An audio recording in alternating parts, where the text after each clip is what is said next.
This podcast is part of the Spoon Podcast Network, home of smart conversations that feed your mind. What if the way we cultivate and fund our global food system could save us all? I'm Eva Goldborn, and welcome to Everything But the Carbon Sink, a podcast that delves into the exciting and sometimes messy intersection of food, climate, and the money that could change everything. Today's guest is Peter Bodenheimer. He is the venture partner at PeakBridge, where he helps source high-impact food tech investments and support startup scaling in the North American market in particular. He's got a background that spans startups, accelerators, venture capital, and I think he's going to bring a particularly unique and well-established perspective to the conversation today as we look towards the future of food. He has led over 50 food tech investments, so I think I've got a lot to learn from him too, most notably during his time at SOSV's FoodX accelerator, co-founded companies like Super Kingdom, which is a focused research organization at the intersection of fungal genomics and data science. I will have to learn a lot more about that because I know literally nothing. And has even done a stint operating a cafe on a small island in Malaysia, which hopefully we can get to as well. So Peter, welcome to the show. Thank you, Eva. It's great to be here, and I appreciate that intro. You really went deep on some of the things that are out there on me. Yeah, that's always the fun part too. Don't worry, we won't post any of the embarrassing things that we found out about you. No, those are okay too. That's part of it, right? You're like, it's part of who I am. So getting started in this conversation with you, obviously in many ways sort of anchoring, the sort of the VC angle of the blended capital stack, as you and I were talking before we started the show officially, about sort of the purpose of Everything But the Carbon Sink, my goal in having these types of conversations, because understandably, each capital provider is laser focused in their one space, and we're all increasingly coming to the hard truth that we cannot sort of sit in these silos anymore. We have to have these more readily available examples of blended capital and sort of how these interwoven pieces fit together. So you're the perfect person for us to talk about that today. And your angle too within that is in accelerators. So talk to me a little bit about your journey in this space. You've worked in several funds which have had somewhat similar and sometimes different theses. How have you been thinking about this work through the lens of the investments that you've been doing over the past 10, 15 plus years? Yeah, so it's interesting. My career started in the kitchen, was where I thought I was going to be a chef, and then realized the economics of that are very difficult. Long story short, ending in the journey in the food space, where I started with some CPG investments, realizing that CPG and restaurants have similar economic challenges when you're on the early stages. But I'd say when you think about the way that I've gotten into investing, my background is more as a founder, early employee, entrepreneurial, operational, I suppose, versus finance. And so my entree to this was doing some angel investing when companies that I had been involved with had a little bit of success, and allowed me to start saying, well, what do I care about? What do I want to put my money into? Made some really bad decisions. Because I didn't know what I was doing, right? And I was learning, and sometimes you got to learn by taking your lumps. And then had the opportunity to found an accelerator that was not in the food space, was a technology accelerator called Launchpad Ignition, that was an offshoot of a co-working business that I had started with some partners in New Orleans when I lived there. And that was my first sense of, okay, well, how do you think about this in a structured way, not just, oh, I met a founder, I met a company, and I think it's interesting.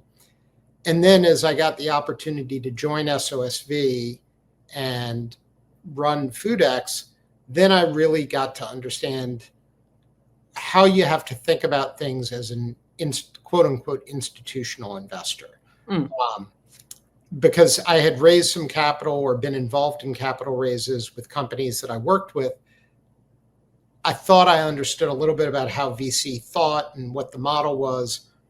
And then I learned that I knew just the very barest minimum about it when I was raising. And so the accelerator investing world is very different because it's small checks. It's much like a much higher flow of deals. You're looking at a ton of companies. It gives you a great bird's eye view perspective of what's happening. And often when you're doing it at such an early stage, you're actually seeing things that are probably, in retrospect, a little early for the market, right? Yeah, and probably quite novel too, just in terms of like Absolutely. literally maybe And in some cases, you're saying that's really a cool concept. How real is it? Or, oh, that's a really novel piece of research or science that you have. What does the path to commercializing that look like?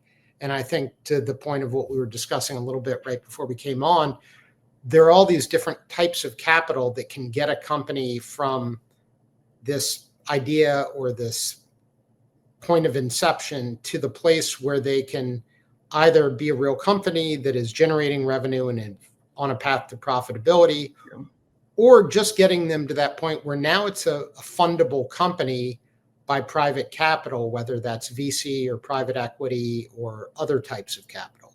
Right. And I'd say, one of the things that I think about when I'm looking at a deal at PeakBridge, which is doing later stage deals. So we at PeakBridge, we're a European venture firm specializing in food and ag. I think one of the differentiators for PeakBridge is that all of the leadership comes from the food industry, and in particular in the manufacturing and the production side. And so that's something that I think allows us to understand the market a lot better and know that the way I would put it is, if what you're doing is 10x better, but it costs 2x as much, you're probably sunk. Whereas if what you're doing is 2x better and it saves a nickel a unit, when you're talking about tens of millions or hundreds of millions of units, all of a sudden that becomes much more interesting to your prospective clients. And so I think we take a slightly different approach, but we're also investing at Series A and in some cases Series B with a pocket for seed investments. So when you think about accelerator investments where you're doing 20, 25 deals a year at $100,000 to $200,000 investment, then you're going to follow on in some portion of those versus, okay, we're writing a check of 2 million to 5 million. It's a different equation on how you're thinking about it. So PeakBridge, we have much stricter rules around revenue and regulatory hurdles being sort of addressed. Whereas at an accelerator, you're saying, okay, this is a really interesting idea. It's got a lot of potential. We're willing to make that small bet and help them with some of these things that they've not yet figured out. Whereas a more established firm is going to say, all right, we expect you to come in with a certain level of sophistication and a certain set of milestones that have been hit, maybe is a better way of putting it, in order to write that larger check. Yeah, I want to talk about that a little bit as well, sort of just generally, and then back to PeakBridge, excuse me, specifically because as you mentioned, you started in this space yourself as an angel investor and alluded to taking some proper lumps along the way in sort of, how hard can this be? And I'm sure you didn't say that, but realizing that there's quite a bit to learn in this space. What are some of the biggest differences from angel investing as the starting place? In some ways, those differences are obvious, but in sort of going into what you're describing, institutional and going into VC, and then what it sounds like going into an even higher level with a PeakBridge, what are some of the unexpected or surprising differences that you've seen in these capital stacks, either their availability, their risk appetites, their expectations for certain things? What are some of the differentiators for you? Well, I think it shouldn't be surprising to say the risk appetite goes down as the check size goes up. Yeah. That's natural. I think one of the things that was unexpected for me, or maybe I just wasn't thinking about, is timelines. When you're an angel investor, assuming you're making angel investments that are within your means, if you write a check for 25 or 50 or 100,000 and you're able to do that, and that's not going to make the difference between you putting food on the table or taking a vacation or whatever it is, you can have a much longer horizon for when that money comes back.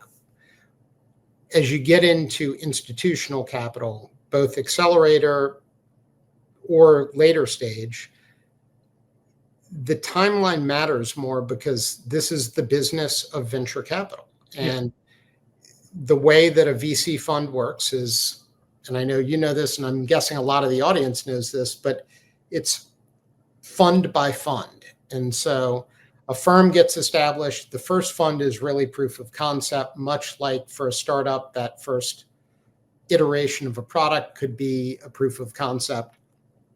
And then the second fund's typically larger and you're doing more deals, but there's a life cycle to these funds. And there's generally a deployment period of about 4 years and, a total life cycle of, let's call it 10 years, give or take. And I think in food in particular, that's something that is really important to remember because food takes longer, especially when you're talking about ingredient technology or proteins or physical products. It's the difference between moving bits and moving atoms, right? No matter how well run and how great the product market fit is for some of these companies, it's going to be step by step growth. Whereas a more traditional software company, if you hit it at the right time, it can do that up into the right thing. Can you talk a little bit more about that too? Because again, one of the themes that I want to continue to uncover is investing in food is just so damn different than investing everywhere else. And, you sort of alluded to it too. When we're talking about food investments, it could be anything literally from investing in actual physical crops, but it's also, different types of polymers or machinery, or, really it runs the gamut in terms of how sort of tech centric it can become versus, not. How do you look at that space in terms of maybe sort of like the themes of or hotspots of investment that you see that are really ripe for either, PeakBridge in particular or VC, where it's like, this is the right fit for food, and in these other areas, it's always going to fall short? Well, I think venture is most successful in businesses where there's a high upfront cost. You have to put more money in on the front end, but once you get it up, it's a one to many. Whereas I think food is not always that. It's a one in, one out in a lot of cases. And so that makes it a little bit tougher, and why you see at the growth stage more private equity, where they're taking a larger stake, they're bringing operational expertise in some cases, whereas venture capital is a little bit more, we're going to make our bet, we're going to provide some guidance depending upon how the company wants it, we're going to get involved to some extent. And I think that's a constant point of tension in most every firm I've ever been involved with, is how much do you really dive in and be that active partner with a company versus, hey, we've put our check in, we're here for advice, but it's your business, go do what you're going to do with it. And why is that in terms of, like, okay, fine, if you're an investor, obviously your MO is to provide the check and keep it moving, but also in this world, because it is so relationships based, oftentimes we're talking about food, we're talking about climate, we're talking about things that people are really interested and passionate about. Why can't that tension sort of be relieved and have more expectations of VCs and these investors to play a more strategic role beyond just the check? Well, I think that is the expectation in most cases. I also think that it is become a little bit of table stakes. There's the meme of how can I be helpful? No investor getting off the phone without asking that, whether they plan to be or not. And I think part of it is time, right? Like firms we're not massively resourced highly staffed firms typically. Like you've got a limited number of people, you're running off of management fees that are typically, a 2 and 20 model. If people, it's basically if you raise a fund of, let's call it 10 million, 2% of that annually is for operating costs. And then the people that have carried interest in the fund will get 20% of whatever profit there is in a fund, generally over some hurdle. So it has to get to 1.5x or 2x or whatever it is. Right. And so you're not necessarily, unless you're a big mega firm with huge funds, it's hard to have the kind of staff where you can spend a ton of time as your portfolio grows. And I think one of the things that I found a real challenge with during my time at SOSV FoodX is as we got better at what we did, it made our job harder and harder because you have more and more companies that aren't failing and are needing that support and that success. And so you end up, it's a little bit of a catch-22 where the more you do your job well, the more difficult it becomes to do your job well. Yeah. That's an interesting. And I also think that there's a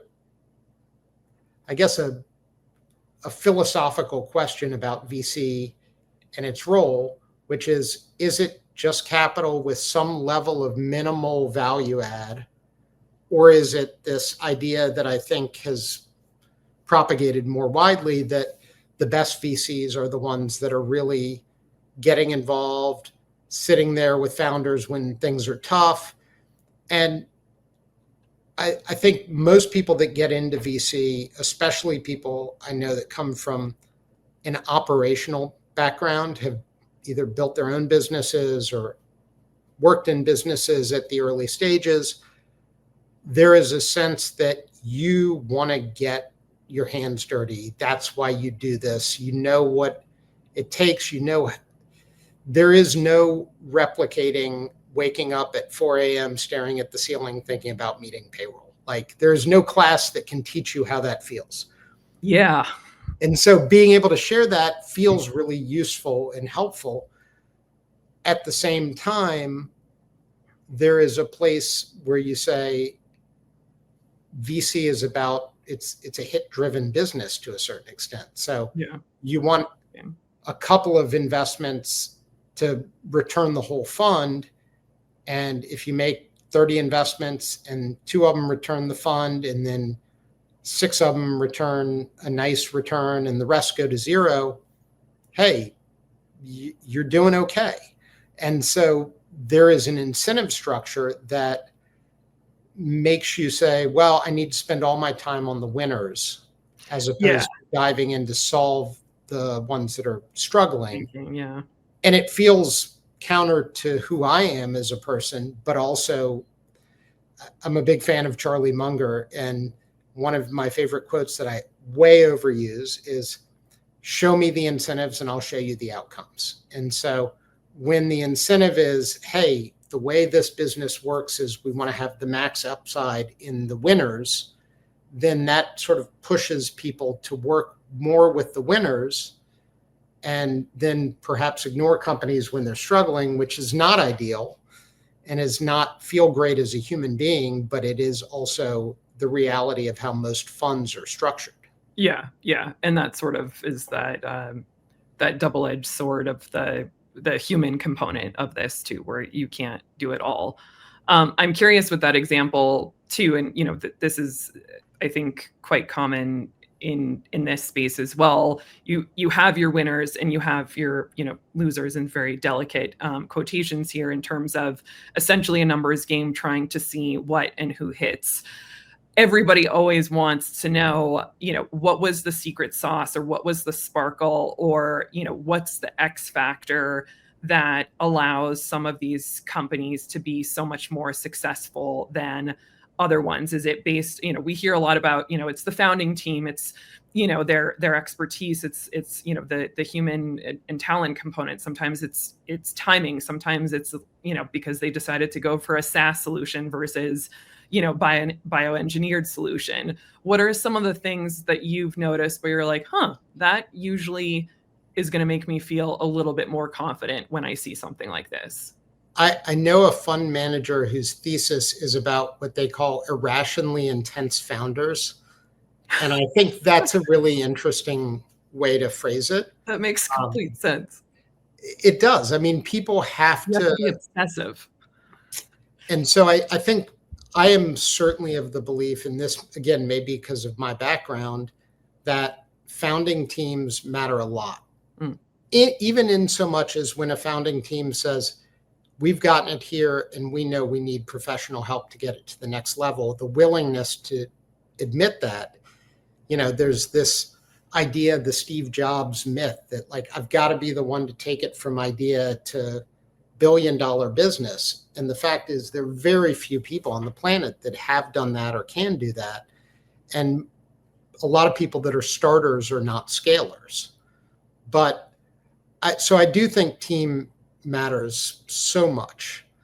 I also think timing and luck also matters. But you have to execute. You have to be willing. I think of it as a spectrum in some ways of like the founders that I've met they've got such a strong vision that they are not going to move from it an inch. And then the ones that are chasing every single shiny object are on the other end. And you want somewhere in the middle that they have a vision, they know where they want to go, but they're not unwilling to take a step back and say, maybe this was the right idea, but the wrong execution, or maybe this was the wrong idea, or maybe what we're doing isn't working, but if we try this other way, it will. That ability to adapt, it's sort of adaptability and tenacity combined in some ways. And then I'll just say I used to play a lot of poker, and I think of startups. I use a lot of analogies of startups in poker, which is the things you do day to day are what improve your odds. You can't necessarily engineer the outcome. At least I don't believe you can. But what you can do is create the best possible odds of getting the best return or the best outcome you can.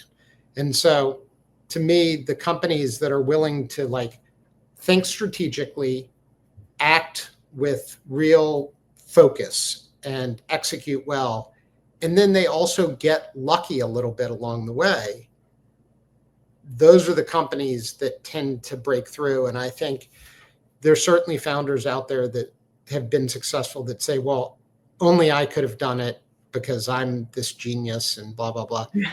But the founders that I know that I feel like are the best founders in terms of what they've done and what they continue to do tend to be the ones that understand there's a little bit of luck involved in all of this. There's some timing, there's some, even when you talk about some of the stuff happening with Maha here in the US, all of a sudden creating some tailwinds for companies that might have been not struggling, but not necessarily moving forward as quickly as they would have liked, all of a sudden getting that tailwind.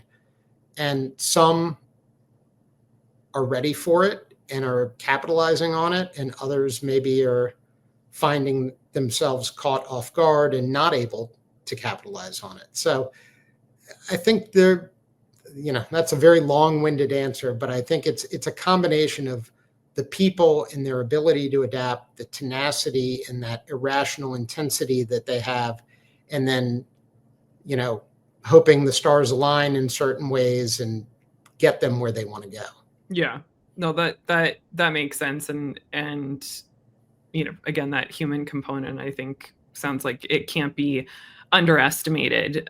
You just mentioned that about sort of the Maha movement that, again, for all of us, it's almost, especially in the food space, is unavoidable. What are some examples of like the profile of some of those companies that you're describing where that, some maybe finally this tailwind has come for them? Is it on the, food dyes and ingredients side? Is it on, machinery? What's I think it's more on the ingredient side. So I think food dyes, colorants, that is an obvious place. Fat alternatives and different types of ingredients that are dealing with things like sugar reduction and some of the things that I think are legitimate issues. And, politics aside, I think there's some stuff that is part of that Maha platform that is legit good ideas and others that are not so much legit good ideas. Yeah. And separating the two is, that's the trick, I suppose. And as, I think as Marion Nestle said when you interviewed her, we'll see what happens when they do anything. Like there's a lot of bluster and a lot of talk, but not a lot of policy that is enacted and legislated yet.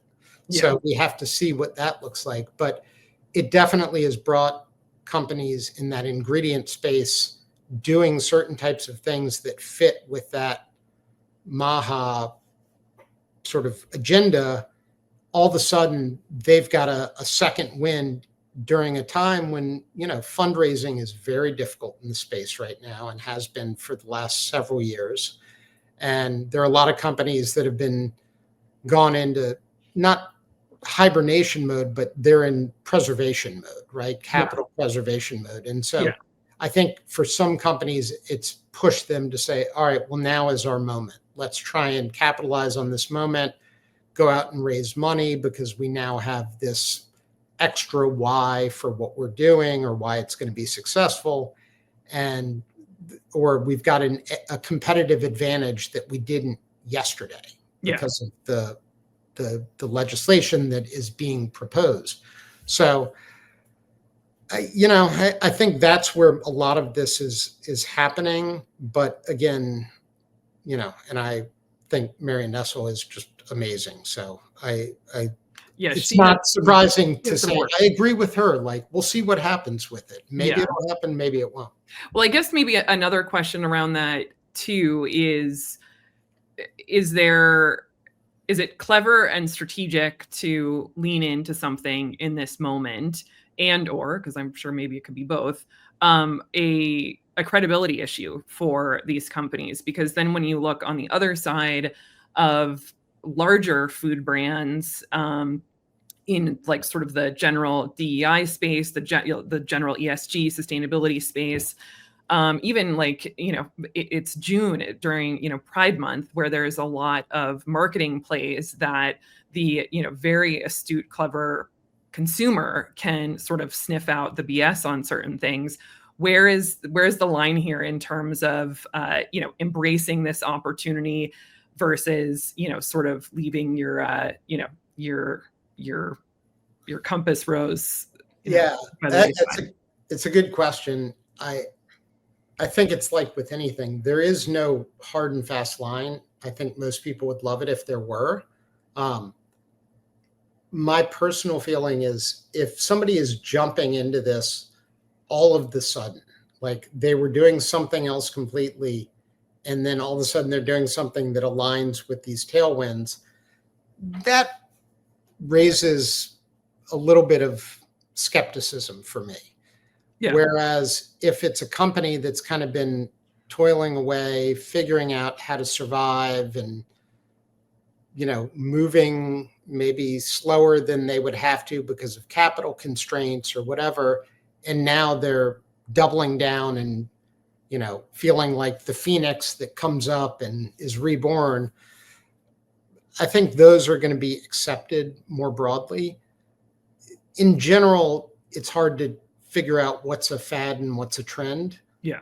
And there are things that are trends, but figuring out there gets to be a lot of noise in them. I think, AI is one of those things. All of a sudden, every company is got AI in their pitch. We're not a yogurt company. We're an AI company biohacking the yogurt industry.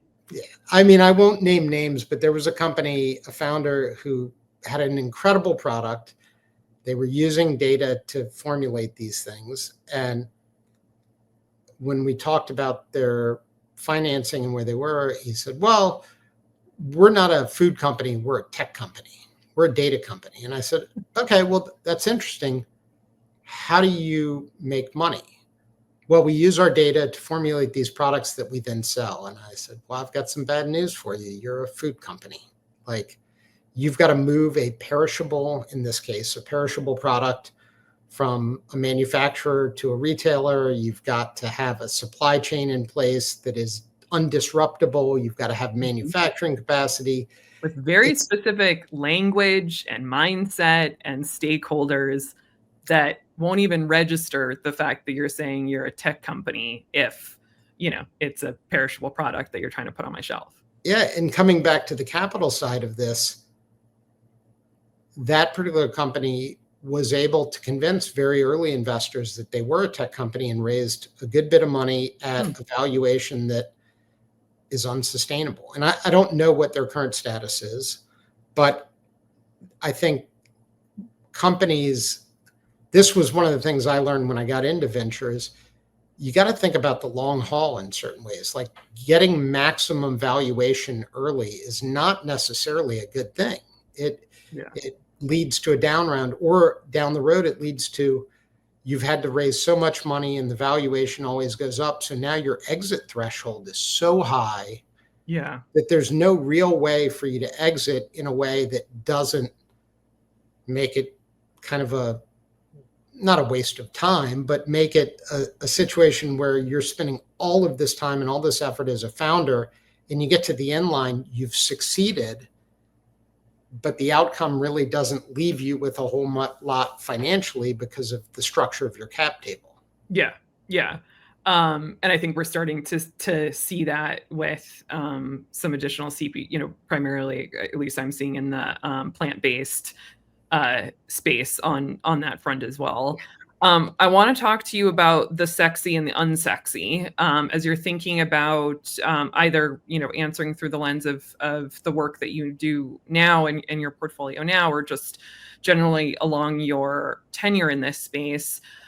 I have this theory that the less sexy the solution is, probably the most scalable or accessible. Of course, there's no hard and fast rules in these things. Sure. Versus, and CPG almost in many ways is the sexy, very easy to understand, easy to connect to part of food and ag tech investments, because everybody can understand a granola bar or a cup of yogurt, but there's so many other parts to this system. Where do you see sort of the most exciting opportunity in these different solution areas, and how are you looking at each of them?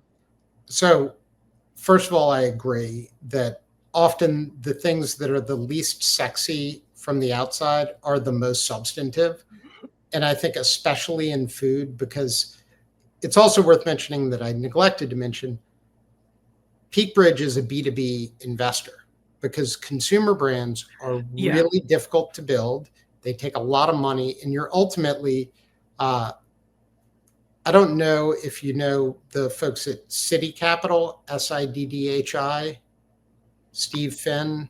Oh, yeah. So Steve's been writing some great stuff lately on LinkedIn.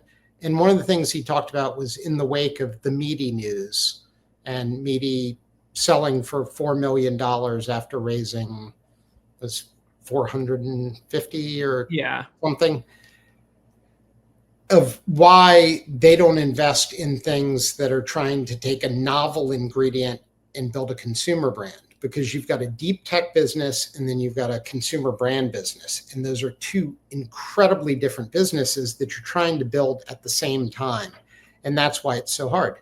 Of course, there are some examples of people that do that successfully, but I think if you're thinking of it in terms of odds, that reduces odds of success, because the more things you're trying to do at an exceptionally high level, the harder it is to do any of them at an exceptionally high level. Yeah.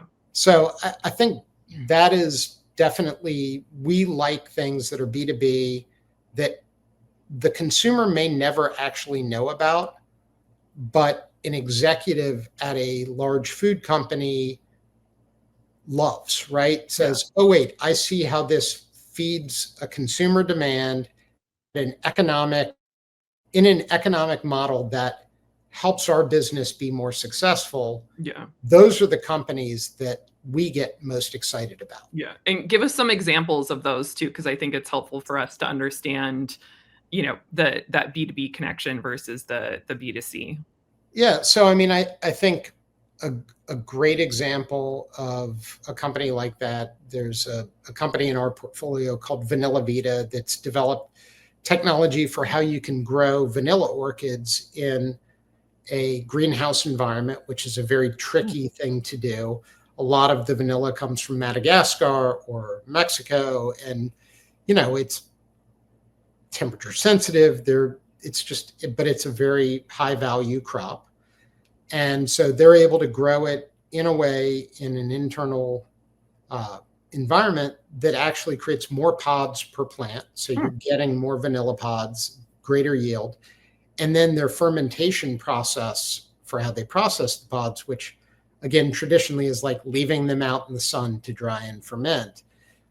They're a little more technical than that. And they can increase the level of vanillin in the pods, which is the ingredient that has all the value.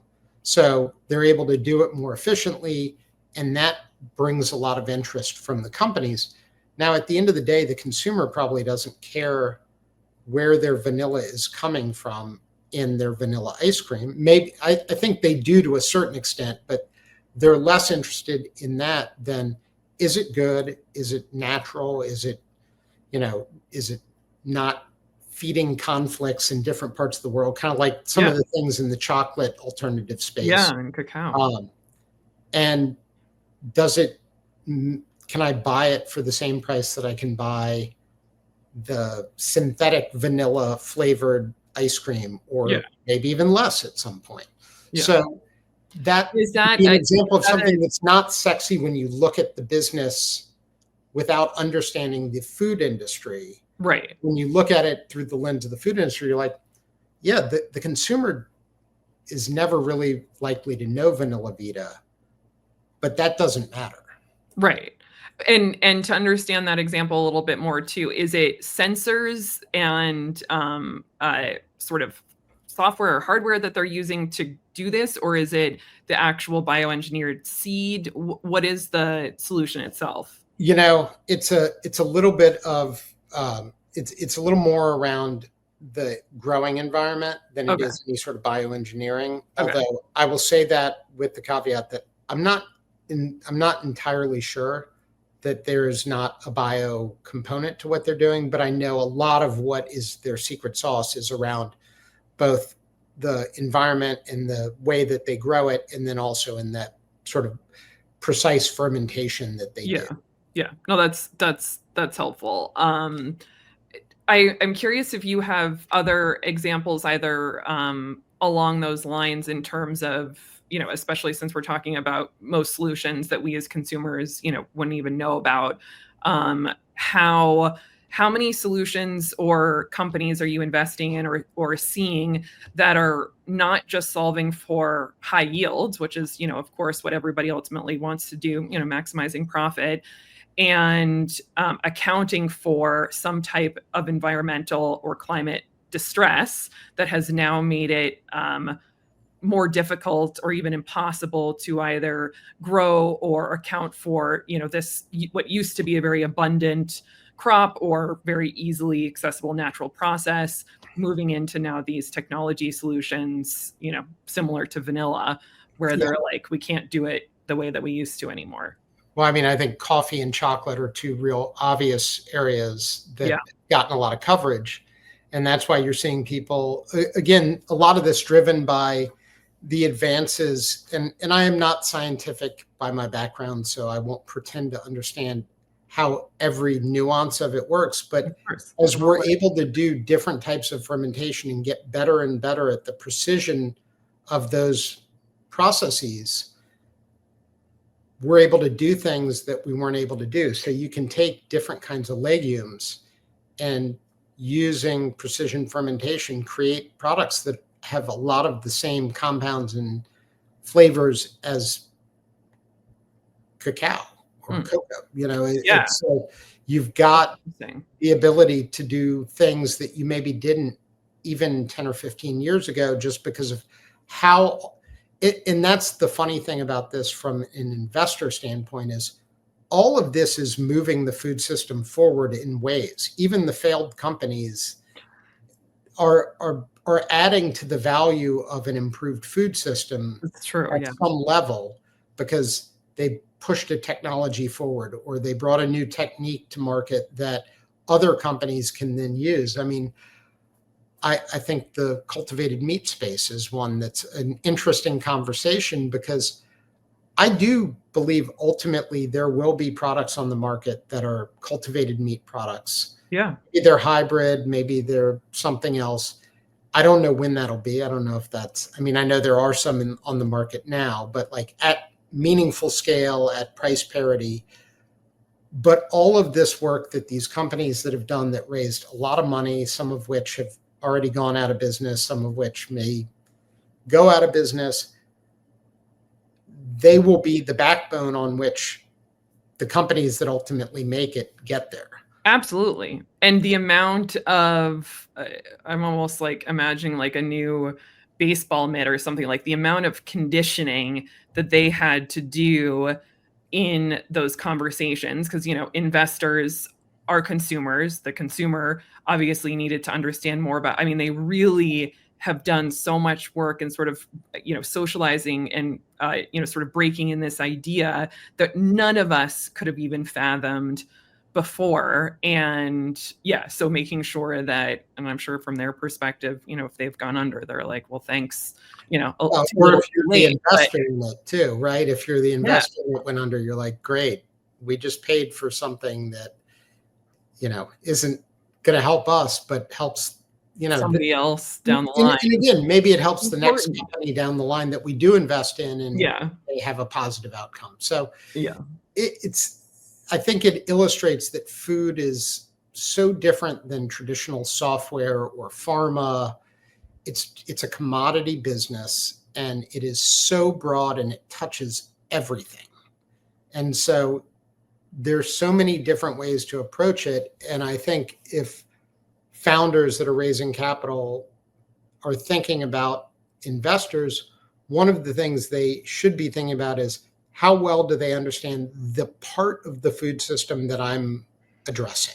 Yeah. Because nobody understands the whole food system, or if they do, they're maybe it's Chat GPT, I don't know, but it's such a big industry that how one area of the food industry works can be very, very different than how another area works. Yeah. I think that that sort of theme comes up in a lot of these conversations, even when you're talking about regenerative ag transition and you're talking about different, you may be talking about a really great solution, but it's only for this specific crop in this specific geographic area. And then you're reminded like, wow, the nuance is constant in this space. Well, and the one thing I'll just add there, and I know we're going long here, is it's a little bit also of what is good for the food system at scale and producing caloric input for humanity to survive versus what is good for the planet and the people working in the industry and the customer on the other end. Those are kind of two different questions. And I think the food industry as we know it today was built on how do we deliver the most amount of calories at the most cost-effective way to the most people. And it was massively successful in doing that.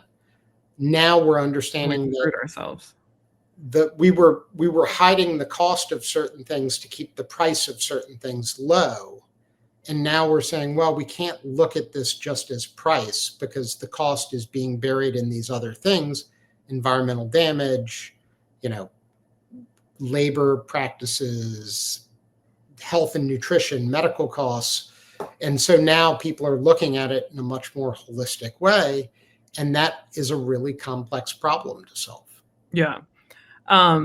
We're almost at time here, Peter. So I want to close with you, and maybe your answer to this last question will be related to what you just shared. But I've started to love asking guests about the ugly baby, as in what is the sort of isn't going anywhere anytime fast, maybe somewhat necessary to the space, can be quite inconvenient, and either have to work with it or in spite of it. What is the ugly baby, either in your portfolio of work and sort of where you sit specifically as an investor, or as you're looking out in this space, that's just a bit of an inconvenient truth? I think what I talked about earlier with timelines, I think from an investor standpoint, the ugly baby is that timelines are just longer for certain types of things in the food industry. And I'm talking about ingredients, I'm talking about products that are displacing older, maybe less healthy or more environmentally damaging products. It just takes a longer time. And because of that and sort of the economic environment that we've been in, there haven't been a lot of exits. And so that makes people a little nervous. And the fact is, the timelines probably aren't going to change all that much for these things, because you can't move fast and break things when breaking things means like people dying of, some sort of contamination or listeria, right? Yeah. Or you could, but they're going to be really negative outcomes from that. Yeah. Everyone. And so you have to go through the process of regulatory hurdles. You have to understand, can you manufacture this at a small scale, and then a pilot scale, and then commercial scale?